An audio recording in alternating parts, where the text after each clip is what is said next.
Olá, tudo beleza? Bom, aqui Colégio Integral para a gente conseguir então dar mais um passo, né, dentro da nossa caminhada em relação a conteúdos, beleza? Bom, eu espero que você esteja aproveitando tudo aquilo que o colégio está te oferecendo, como aulas, monitorias e tudo mais, beleza? Bom, assunto de hoje: membrana plasmática. Legal? A gente vai falar sobre a estrutura da membrana plasmática e a composição. Composição e estrutura. Lembrando que essa membrana plasmática também pode se chamar de plasmalema. Legal? Então, plasmalema, membrana plasmática ou membrana celular. Aqui, de cara, a gente já tem uma estrutura, ó. Lipídios e proteínas, uma composição, tá? Uma bicamada de lipídios. Aqui são as proteínas que estão inseridas nessa bicamada, tá? Então, o nosso grande assunto de hoje vai ser esse: falar da membrana plasmática, principalmente quanto à sua composição e estrutura, tá? Então, membrana plasmática, composição e estrutura. Tá legal? Eu sou o professor Cristiano. Bora lá, porque a aula já começou. Tudo bem? Bom, um pouquinho de história, tá? Bom, o nome da membrana plasmática, tá? Membrana celular, ela é dada como um mosaico fluido, tá? Essa membrana, ela foi assim chamada por dois cientistas, o Singer e o Nicholson, em 1972, tá? Você não entendeu errado, não. 1972, tá? Quando então esses dois cientistas, eles conseguiram estabelecer, conseguiram visualizar que a membrana plasmática é uma bicamada de fosfolipídio. E dentro dessa bicamada fosfolipídica que a gente está vendo aqui do ladinho, ó, uma bicamada de fosfolipídio, nós também teremos proteínas, tá? Sendo que essas proteínas podem ser periféricas ou extrínsecas, como é esse caso aqui, ó, proteína periférica ou extrínseca, tá? Dispersa na superfície com ligações fracas, né, no fosfolipídio, com proteínas integradas ou intrínsecas, tá? Então são essas proteínas aqui que estão inseridas na estrutura da membrana, tá? Então, de certa maneira, o Singer e Nicholson, eles conseguiram fazer essa pré-visualização, tá? Por quê, professor? Por que isso não aconteceu antes? Porque a membrana plasmática, ela tem entre 2 e 4 nanômetros de espessura. Lembra da aula de microscopia? Então, quando você tem a casa dos nanômetros, o microscópio óptico não é o suficiente para conseguir visualizar, tá? Então, houve a necessidade, primeiramente, do microscópio eletrônico, né, que já estava começando a aparecer, para que então essa estrutura fosse identificada. E assim sendo, a sua composição foi revelada, tá? Uma bicamada de fosfolipídio com proteínas, tá? Bom, existe também as glicoproteínas e glicolipídios, que são essas estruturas que estão do lado de fora, ó, glicolipídio e glicoproteínas, tá? E se for uma célula animal, nós vamos encontrar aqui o colesterol, tá? Inserido nesse meio, tá bem? Então, assim eu já contei para você muito do que a gente precisa saber dentro da aula de membrana plasmática, tá? A gente vai aprofundar esses fatos falando um pouco mais sobre comigo. Vamos lá. Bom, aqui tem uma outra imagem, tá? Essa imagem ela é extremamente interessante pelo seguinte fato, olha só. A nossa célula que está aqui, né, dando uma voltinha, tá bem? Ela tem uma membrana que recobre todo o seu exterior, tá? Então ela é totalmente compactada, né? Totalmente formada, beleza? Então, se nós pegarmos qualquer parte da membrana plasmática aqui, como eu estou pegando esse trechinho, a gente vai conseguir então analisar a seguinte composição: bicamada de fosfolipídio com proteínas, uma bicamada fosfolipoproteica, tá? Assim a gente pode chamar.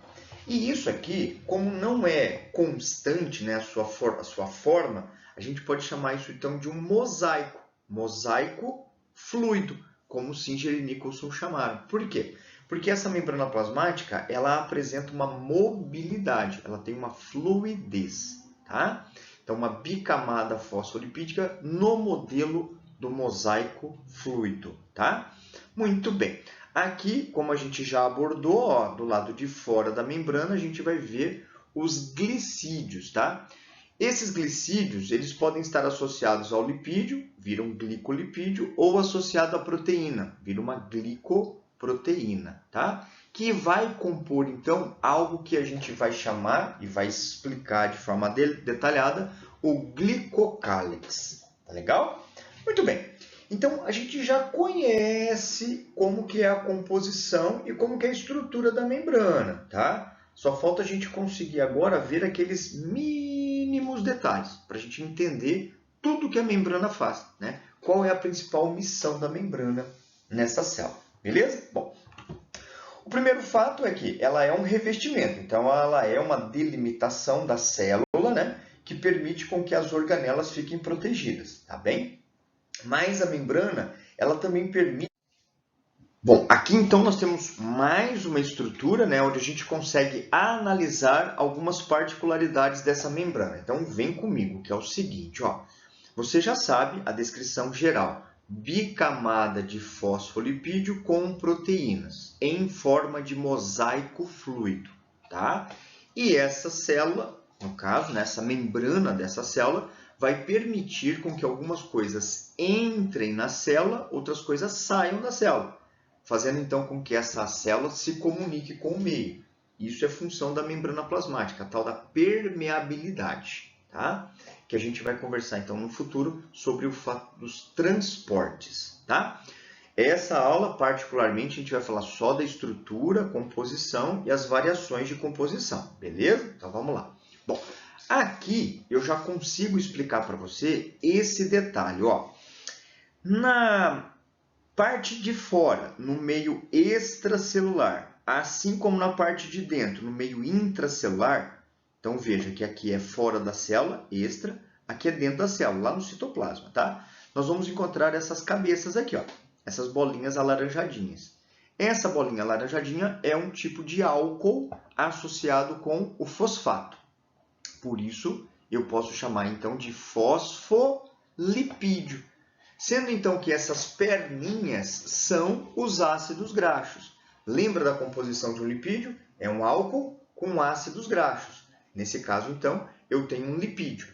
Pelo fato de que nesse álcool tem um fosfato associado, ele é um fosfolipídio, tá? Mas a gente vai ver isso melhor. Aqui, eu preciso que você analise que na parte da bolinha, ela tem uma característica hidrofílica, tá?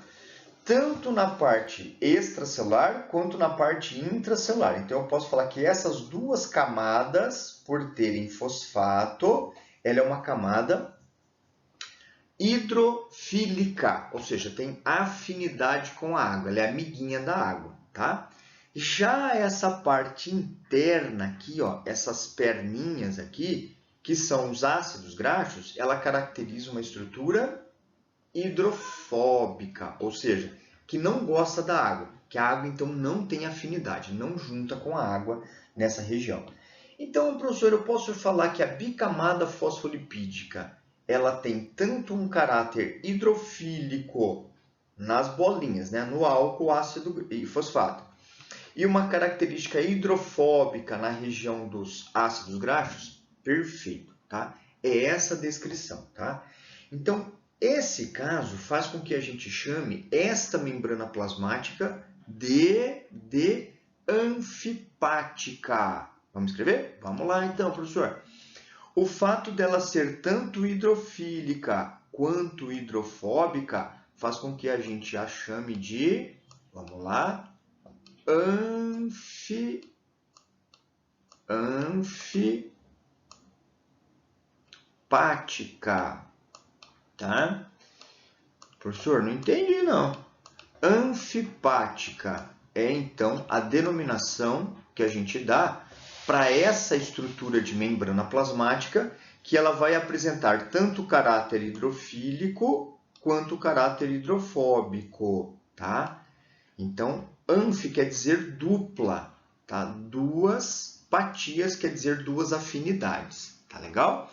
Bom, essa membrana anfipática assim é porque nós temos o seguinte fato. Vamos analisar um pouco mais para frente, ó. Aqui né? Nós temos uma camada, a cabeça hidrofílica e a cauda hidrofóbica. Essa cabeça aqui hidrofílica e essa cauda hidrofóbica permitirá, então, com que algumas substâncias fiquem associadas com a água, tá bom? Então, vamos lá, ó. Aqui nós temos o fosfolipídio, ó, cabeça hidrofílica. Por que essa cabeça é hidrofílica, professor? Bom, porque aqui nós vamos ter uma cabeça polarizada, tá? Então, nós temos alguma região que tem polos. Nesse caso, pode ser o polo positivo, pode ser o polo negativo, tá bem? No caso, essa cabeça hidrofílica, ela tem o fosfato e ela tem um componente a mais que é chamada de colina, tá? Então, esse fosfolipídio, especificamente, ele passa a ser chamado de fosfatidilcolina, tá? E essa colina, junto com o fosfato propriamente, vai fazer com que essa região seja polarizada, seja hidrofílica, tá? E aqui nós temos os ácidos graxos, ó. Sendo que um desses ácidos graxos, ele é insaturado, ele tem uma dupla ligação. E assim, sendo insaturado, essa perninha ela faz essa curvinha, fazendo então com que as perninhas de ácidos graxos possam ficar livres. De certa maneira, elas têm uma mobilidade, tá? E é isso, então, que faz com que a camada seja fluida, ou seja, que ela consiga se mexer, tanto de um lado quanto do outro lado, tá? Então, a bicamada fosfolipídica, ela tem esse componente aqui como seu principal fator, tá? O fosfolipídio.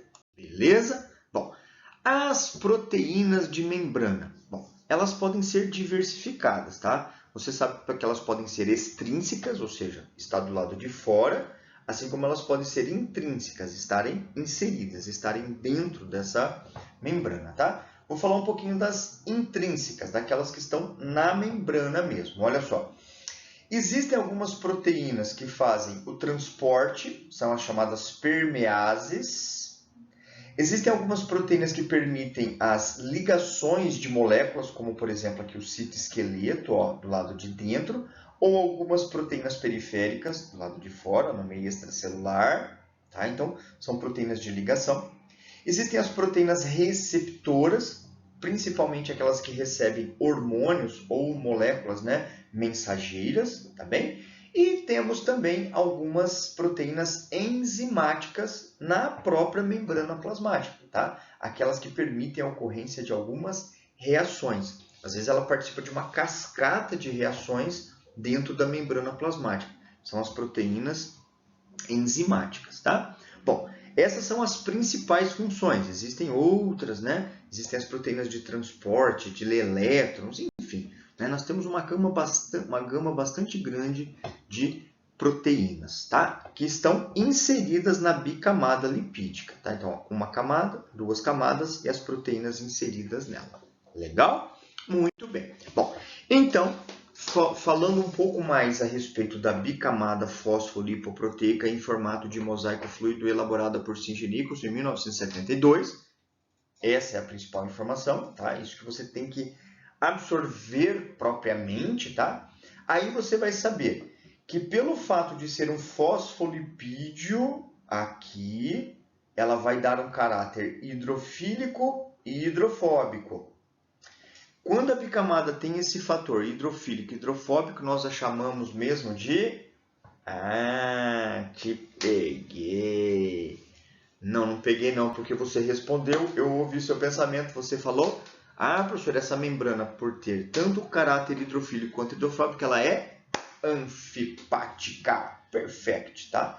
Você que lembrou da anfipática, legal, tá? Você sabe então que tem essas duas variações, tá? Bom, inserido aqui na bicamada fosfolipoproteica, nós vamos encontrar as proteínas. Lembra desse detalhe? Proteínas com várias funções, as permeases, as proteínas que podem fazer reação enzimática, ligação e coisas mais, tá? Também podemos encontrar inserido aqui colesterol, tá? Tá, mas eu sei que colesterol é uma molécula de origem animal, tá? Então, Se eu encontrar colesterol na membrana plasmática, eu já sei que essa membrana é de uma célula animal, professor. Tá legal? Porque na célula vegetal, a membrana plasmática é muito parecida, tá? Existe uma outra variaçãozinha ali, né? Tipo, não tem colesterol na célula vegetal, mas assim, a estrutura base é a mesma, tá? Mas eu já digo para você, a membrana plasmática em qualquer célula tem essa mesma composição, tá? Que daí vai ter essas variaçõezinhas, tipo, na célula vegetal não tem colesterol, no animal tem. Na vegetal, a gente pode encontrar proteínas com funções um pouquinho diferentes, tá? Podemos encontrar alguns elementos como clorofila, né, na membrana plasmática vegetal, e não na animal, tá? Mas na animal a gente encontra outras coisinhas também, né, que vão fazer essa membrana funcionar de uma maneira específica, tá? Bactéria tem membrana plasmática, você sabe disso. Toda célula tem membrana. E aí, toda membrana tem a mesma estrutura. Legal? Beleza? Essa é a mensagem. Bom, aproveitando esse fato, eu vou comentar com vocês agora essas estruturas que estão somente do lado de fora, que são os carboidratos. São açúcares, carboidratos, né? Que vão estar associados à membrana plasmática no meio extracelular e somente no meio extra. Legal? E essa estrutura aqui, ela vai compor uma camada que é chamada de glicocálix. Muito bem, tá? Então, os carboidratos da membrana plasmática. Nos animais, em alguns protistas, os carboidratos formam um envoltório externo conhecido como glicocálix. Tá legal? Bom, tem uma variaçãozinha do nome que eu quero expressar aqui para vocês, mas sem muita preocupação. A gente também pode chamar de glicocálice, tá? Glicocálice é também uma outra denominação, mas esse é o mais tradicional, tá? Então vamos analisar, ó. Imagine que essa seja uma célula, tá? Uma célula hipotética de um animal ou de um protozoário. Se eu pegar a membrana plasmática, eu vou analisar a bicamada de fosfolipídio e vou analisar do lado de fora esse monte de carboidratos aqui, que é o glicocálix. Exatamente, tá?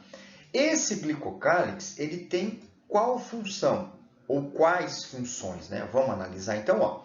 Proteção e adesão. Tá? Então, o primeiro fato é proteger, né? Vai que alguma coisa bate ali em cima dele, ele protege. A adesão é que vai grudar algumas coisas. Recepção ou receptor de sinais. Tá? Ele vai fazer, então, com que algumas moléculas possam se aderir ali e fazer com que essa célula tenha um reconhecimento. Tá? Como acontece, por exemplo, com o vírus. O vírus, então, ele pode reconhecer essa capinha aí, esse glicocálix, como sendo algo familiar. E aí, então, o vírus pode invadir essa célula, tá?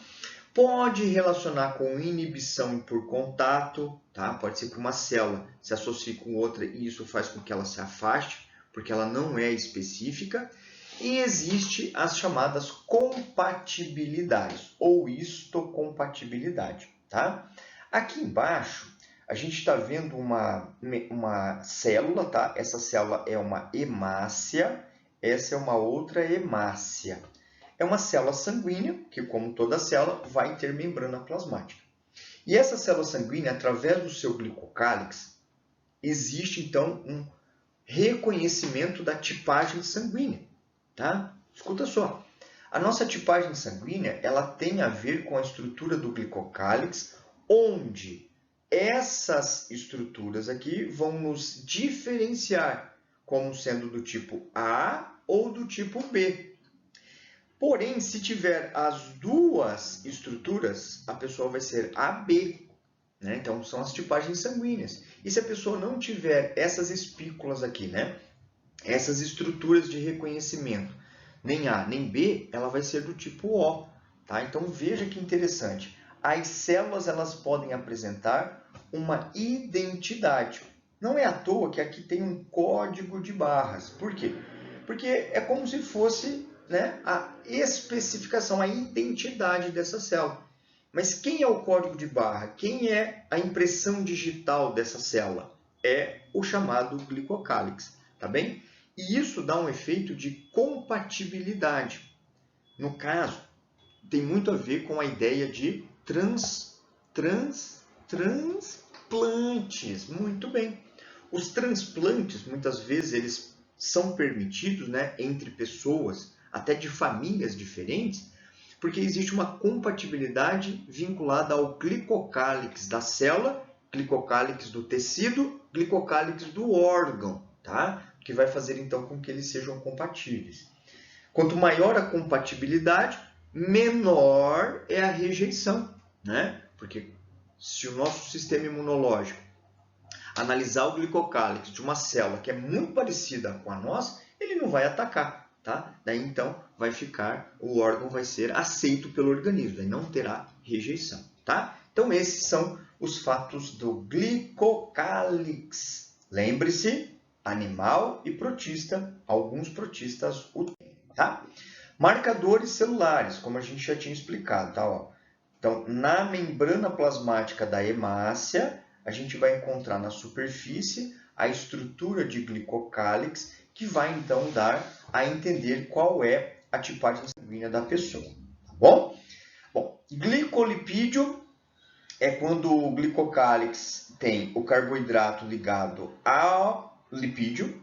Glicoproteína é quando o glicocálix está associado à proteína, tá? Então tem um glicolipídio e tem a glicoproteína. Veja que é exclusivamente encontrado na parte externa da matriz, tá? Da membrana plasmática, tá bom? Muito bem. Bom, na célula vegetal não tem glicocálix, mas a célula vegetal tem algo, entre aspas, parecido, né? Que é a parede celular, que a gente também pode chamar de parede celulósica, beleza? É uma estrutura rígida, permeável, tá? Até certo limite, é claro, né? Responsável pela forma da célula, está presente no reino Monera, bactérias, fungos, algumas algas protistas e nos vegetais, como eu tinha comentado com você, tá? Então, a membrana plasmática, por exemplo, da bactéria, do fungo, da alga, está abaixo da parede celular. Por isso que eu falei que a parede celular tem uma certa semelhança, pode ser comparado com o glicocálix. Por quê? Porque a parede celular vai estar do lado de fora da célula e a membrana plasmática vai estar dentro, né? Então, como o glicocálix sempre está do lado de fora, como a célula vegetal, essas bactérias, esses fungos não têm glicocálix, eles vão ter, então, a parede celular, tá? Essa parede celular, que no caso do vegetal é feita de celulose, tá? Nesse caso, tem esse papel de proteção, tá bom? Bom, como que a parede celular vegetal, ela é basicamente montada? Para a gente ir finalizando a nossa aula, vamos lá. A parede celular de vegetal, ela é primária, formada por celulose, que é um polissacarídeo, açúcares, né, carboidratos, melhor dizendo, não é açúcar, mas carboidrato, é a celulose. Aí tem uma parede secundária. Tá? Essa parede secundária aqui, ó, ela vai estar assim. Novos espessamentos de celulose, deposição de alguns outros elementos como a suberina, tá? Ou pode também ter outros pigmentos como lignina. Tá? Então aqui tem a parede primária, que é basicamente de celulose, aí essa verdinha aqui, né, a primária, junto com a lamela média, aí vem a secundária que já tem, além de celulose, outra composição, tá? Depois vai engrossando conforme o tipo de célula, tá bem? E aqui nós temos também, podemos ter a pectina, tá? Que é o primeiro passo para a parede celular existir. Legal? Muito bem. Nós conseguimos falar da condição estrutural, composição e estrutura de membrana. Basicamente é isso que você tem que saber. Bicamada fosfolipoproteica, mosaico fluido, Singer-Nicholson, permeabilidade, enfim, todas essas coisas, tá? A gente vai aprofundar numa próxima aula essas funções, tá? A gente vai falar dos transportes que existem na membrana, transporte passivo, transporte ativo, alguns fatores de recepção, né? Transmissão, enfim, a gente vai entrar em outros detalhes, principalmente a ideia dos transportes de membrana plasmática. Legal? Muito bem. Espero que você tenha gostado, aprendido e assimilado muito desses assuntos. Beleza?